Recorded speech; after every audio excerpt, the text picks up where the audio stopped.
ఇప్పుడు ఎన్నికల సందర్భంలో ఇప్పుడున్నటువంటి ప్రభుత్వ పెద్దలందరూ కూడా కలిసి ₹1,00,000 సరిపోదు, దాంతోపాటు ఒక తులం బంగారం కూడా కలిపి మీకు ఇస్తాం కళ్యాణ లక్ష్మి పథకం కింద అని చెప్పారు అధ్యక్ష. కళ్యాణ మస్తు అని పేరు పెట్టి ఈ పథకాన్ని ఇస్తానని చెప్పి కూడా చెప్పడం జరిగింది అధ్యక్ష. కానీ 15 నెలలు గడుస్తున్నా కూడా మరి కనీసం కళ్యాణ లక్ష్మి ఎంతమందికి ఇస్తున్నారు, పాత పద్ధతిలోనే ఇస్తున్నారా, ఇస్తుంటే క్రైటీరియా మార్చారా లేదా, ఇంకొకటి ఈ తులం బంగారం మరి 15 నెలల్లో అయినటువంటి పెళ్లిళ్లకు మీరు తర్వాత రీఎంబర్స్ చేస్తారా, ఏం చేస్తారు అనేటటువంటి అంశాన్ని మేము అడగడం జరిగింది అధ్యక్ష. జవాబు చూస్తే చాలా డిసప్పాయింటింగ్ ఉంది అధ్యక్ష. కళ్యాణ మస్తు పథకాన్ని కన్సిడర్ చేస్తున్నారా అంటే సింపుల్గా సాఫ్ సీదా కన్సిడర్ చేస్తలేము అని చెప్పి ఆన్సర్ ఇవ్వడం జరిగింది అధ్యక్ష. అంటే మీరు ఎన్నికల ముందు మహిళలకు తులం బంగారం ఇస్తామని చెప్పి మభ్యపెట్టినామని చెప్పి వాళ్ళ కౌన్సిల్లో ఇచ్చినటువంటి సమాధానం వల్ల ప్రభుత్వం మళ్ళొకసారి నిరూపించుకుందని చెప్పి మేము భావిస్తూ ఉన్నాం అధ్యక్ష.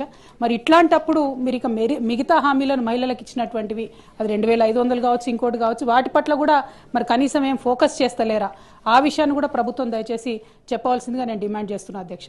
మరి ఇంత సోషల్ కాన్సెప్ట్, ఇంత బ్యాక్గ్రౌండ్తోని మంచి ఇండికేటర్స్తోని చేసినటువంటి కార్యక్రమాన్ని నీరుగార్చడం, మీరు ఇచ్చినటువంటి హామీ మీద ఇంత విస్పష్టంగా మేము అసలు చెప్తలేము, కన్సిడర్ చేస్తలేమని చెప్తే ఇది మహిళలను మీరు మోసం చేసినట్టుగానే మేము భావించవలసి వస్తుందని చెప్పి ఈ సందర్భంగా ప్రభుత్వాన్ని అడుగుతూ కనీసం మరి తర్వాత ప్రారంభిస్తారా అనేటటువంటి ప్రశ్నను నేను మంత్రి గారిని అడుగుతా ఉన్నాను.